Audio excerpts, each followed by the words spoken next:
Hello, and welcome to Ward Talk, CTN's look at the political scene in Ann Arbor. I'm your host, Bonnie Gabowitz. We'll be discussing issues and solutions with the City Council members from our 5 wards on the third Wednesday of each month. Joining us is Jane Lumm from Ward 2. Welcome, Jane. Thank you very much, Bonnie. And Jane, Nice you've been on the council for quite a few years. Yes, I have. So you really know a history of what's been going on, but this month of June, we are in the middle of the year. We've got so much going on with so many things. We really have It's been a busy time. We really have a lot to choose from. So let's just start with your ward, which is the second ward. Thank you, and Bonnie. Tell us about Ward 2. Okay, happy to, and thank you again for having me here to provide this opportunity to provide some news and information about the second ward. A couple things, if I may just start out by talking about the second ward concerns and issues. One issue of importance for folks is in the Nixon Road area. There's been a lot of growth in Northeast Ann Arbor, and one of the mostly new housing. Right. Yes, a lot of new developments. There's a development being built now. It's called North Oaks of Ann Arbor, formerly known as the Nixon Farms, north and south property. That's about 472 excuse me, units of housing. There's this other new development called the Annex. It was formerly Woodbury Club Apartments. That's another 277 apartments. Are they right now in development? Yes, right. And there's another one called North Sky. It's 195 units, and in total it represents about 1,000 new residential units. So we are dropping essentially a new little city over in this part of town. And so one of the things we heard about from residents in and around that area is that the traffic congestion in and around Nixon Corridor is unacceptable. And so major concerns there, traffic congestion, and the impacts this has on emergency and fire response times, and all the disruption from all the construction. I will just say in terms of fire and emergency response times, this area is now we've had a fire station master plan that's been presented to us. It is the most challenged now in terms of travel response times. So that also ties in with this Nixon Corridor Improvement Project. Now this study you're talking about, has that been presented to council? No. Or they're working on the study? Right.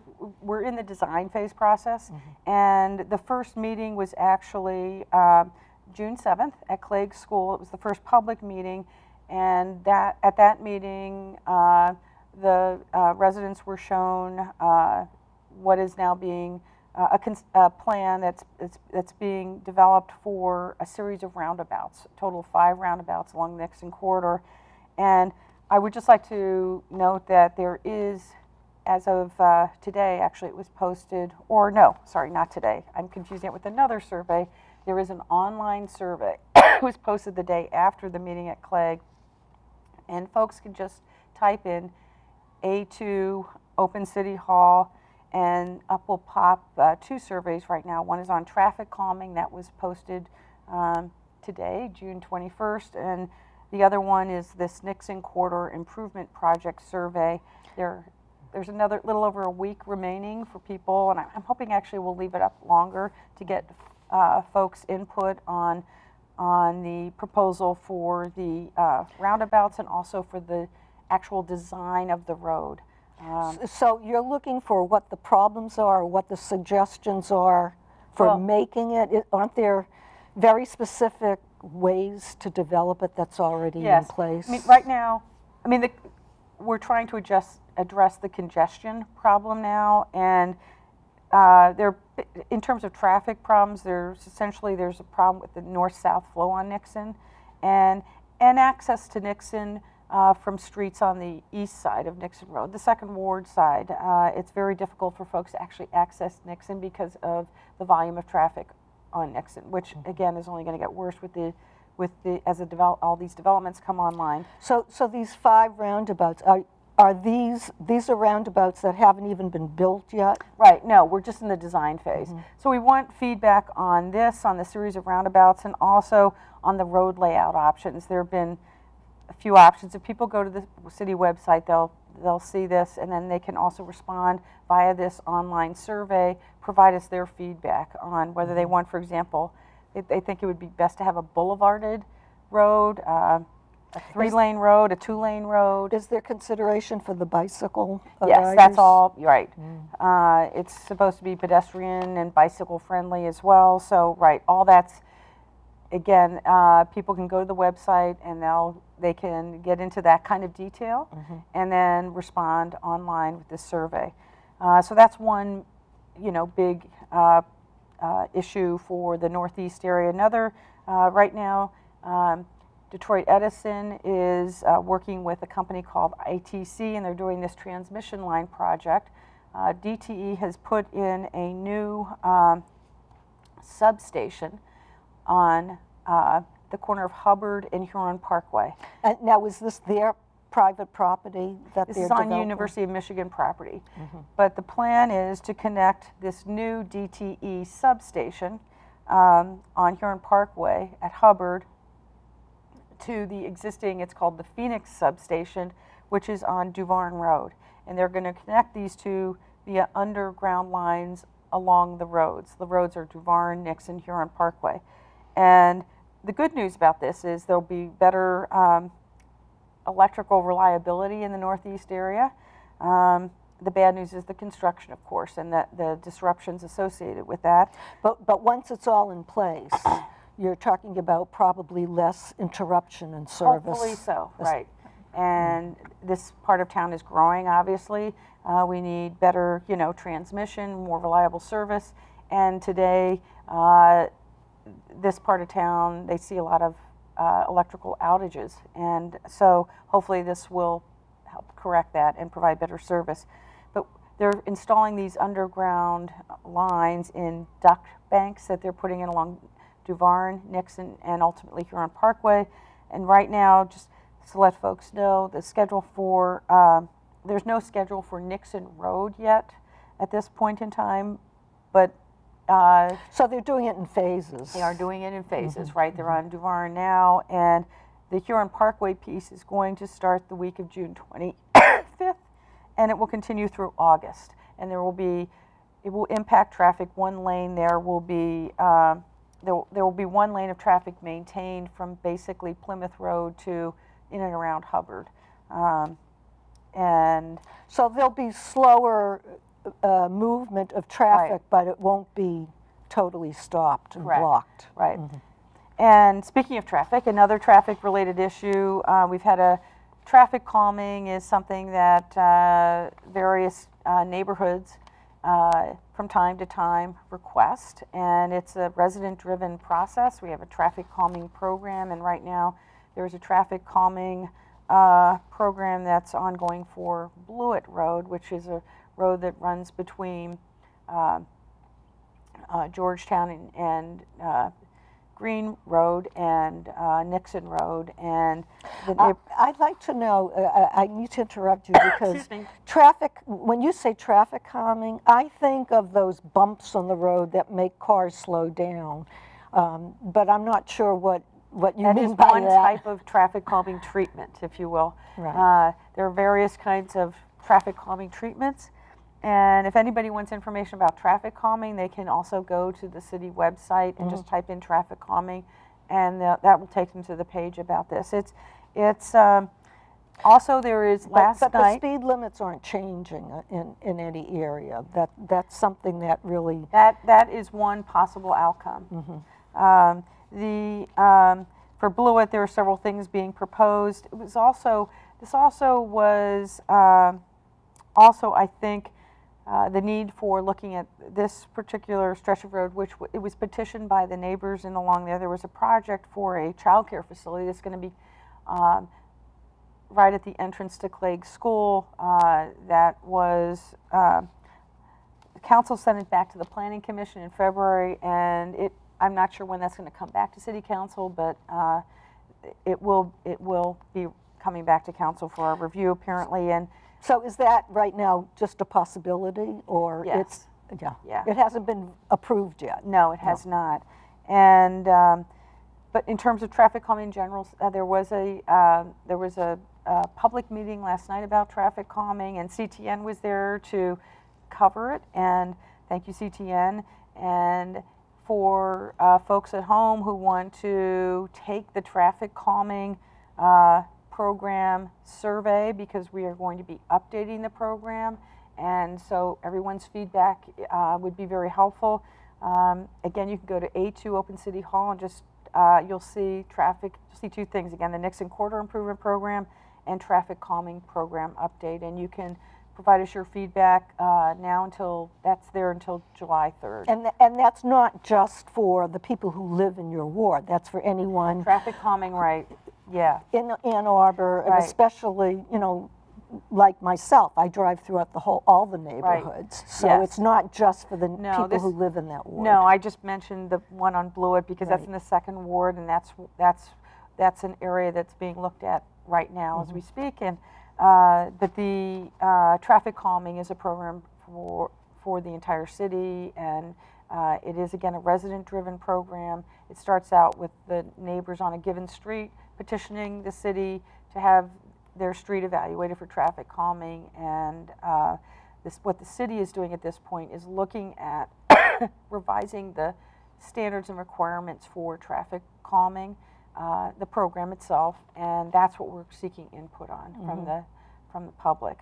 And in the minute we have left before the break, it sounds to me like there's a lot more involvement in the council really trying to deal with the issues of pedestrian and traffic safety and Yes, the I would flow say of so. Right. traffic. Right. That it seems to have really picked up speed, It shall has. I say. It has, and in the 2nd ward, doesn't sound like we have a whole lot of time, but there's, and in general, I would say school pedestrian safety has become, a priority for the city.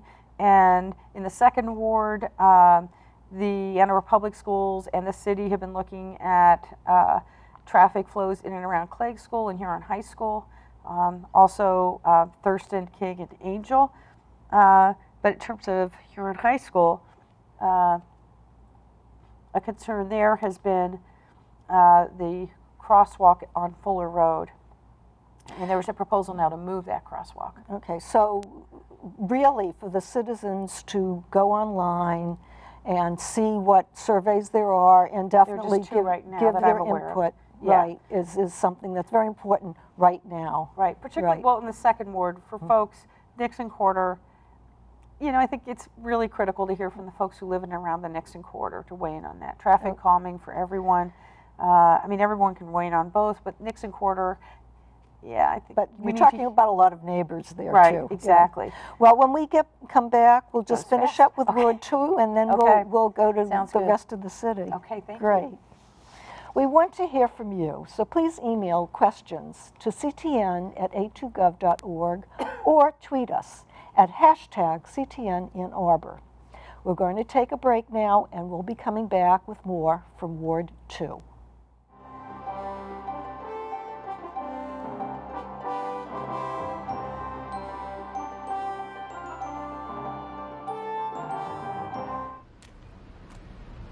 In Ann Arbor, we stop for pedestrians at crosswalks. Period. It's the law.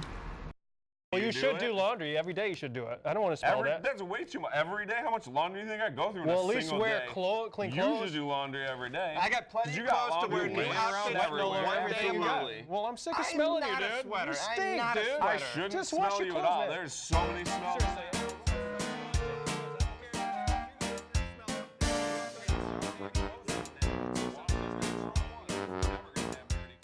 Then check and mate.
Hi, I'm Bonnie Gabowitz, and this is Ward Talk. I'm speaking with Jane Lumm from Ward 2.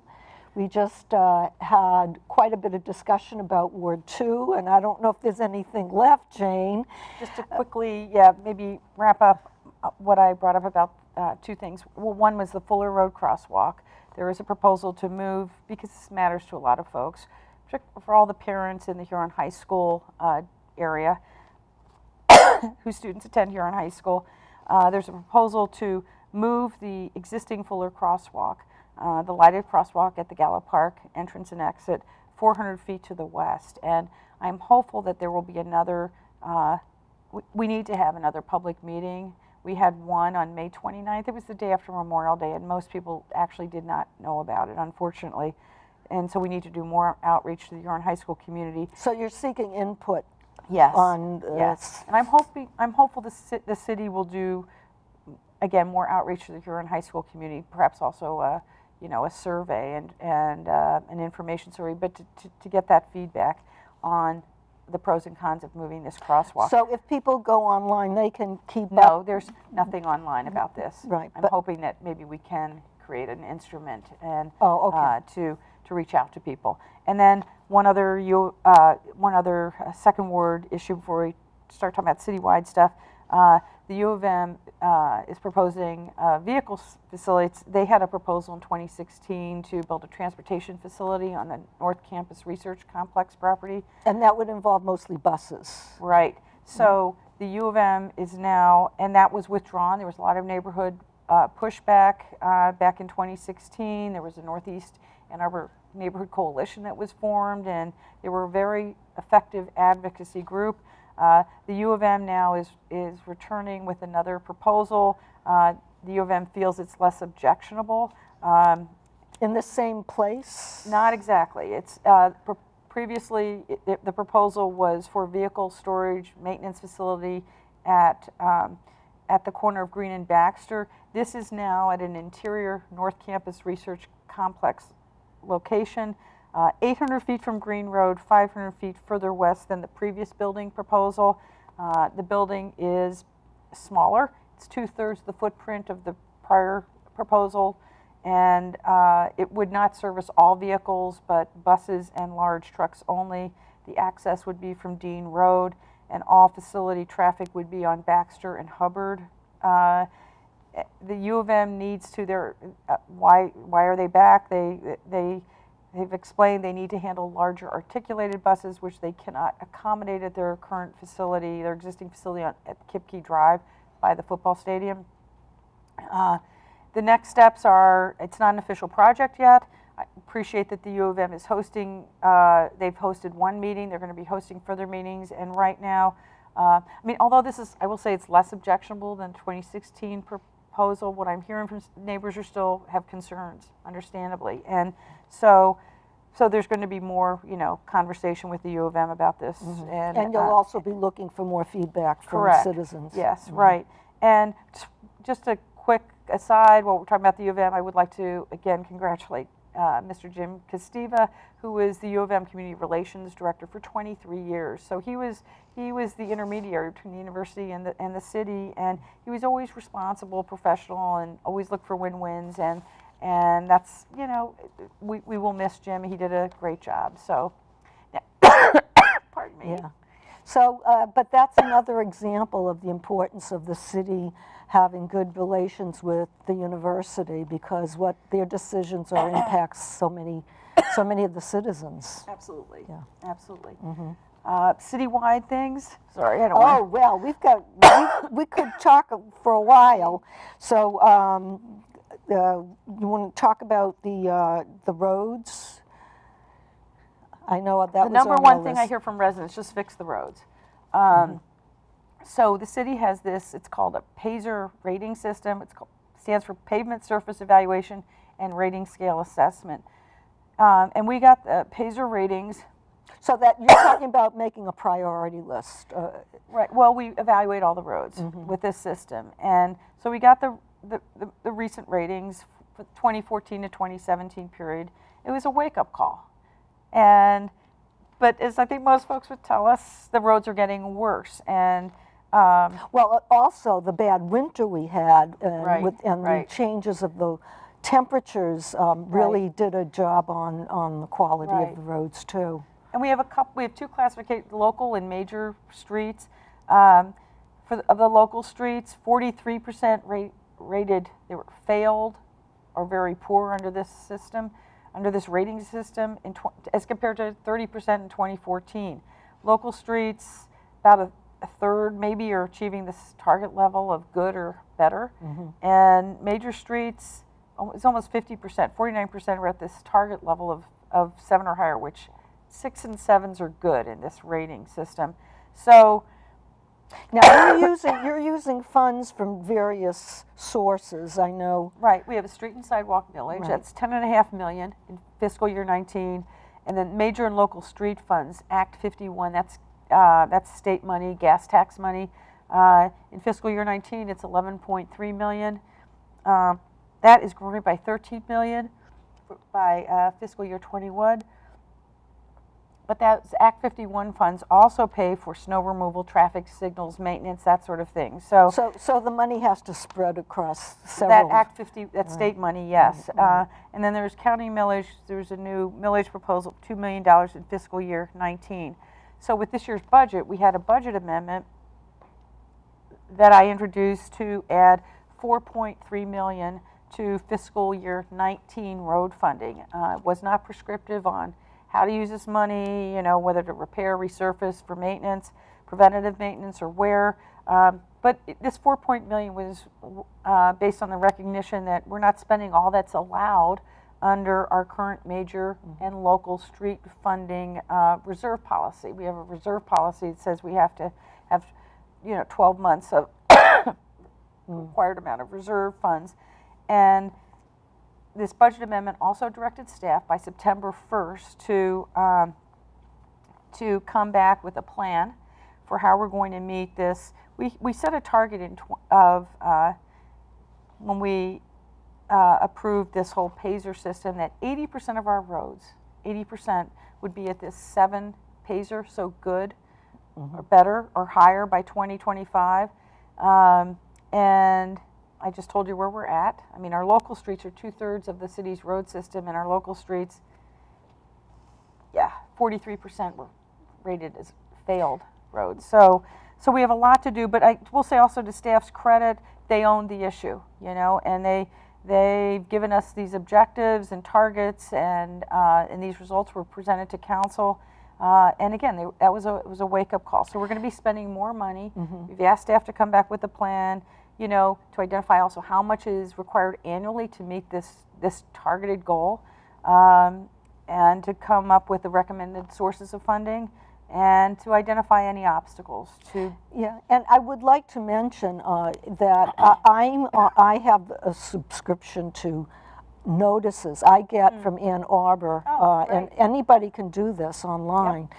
I get notices when there's any kind of change in traffic flow, or they're changing pipes, or there's a water leak or whatever, and people can really be aware of what road work is being done, so they can actually keep track of the progress of this of the fixing of the routes through town, because now you know where the construction sites are. Right, but this is one way for citizens to know what's going on, especially with fixing the roads. That is a useful tool. Yeah. And this budget amendment for the roads also directed staff to provide a recommendation on the level of fund balance we should have for the major and local streets. So that's roads. Another city issue related to the budget is a water rate restructuring proposal that council just approved this past Monday by a 7-4 vote. I was not someone who supported it. We approved a restructuring of city water and sewer rates. And well, is there more expense involved in treating the water at this point? Well, this is a restructuring proposal. I mean, everyone's rates are going to go up, but the restructuring is revenue neutral. So the water utility is about a $54 million annual operation, and that includes a sewer It's total. That's water, sewer, and stormwater. Water makes up 20 million of that. The restructuring proposal, there are a couple major structural changes, and the immediate impacts will be on single-family residential users. There's going to be a cost increase for single-family residential users. An average residential user will see an 11% increase in their water and sewer bill. Now, what will be the timeline of this change in the increase? Well, it's going to kick in July. So that's immediate. And Yeah.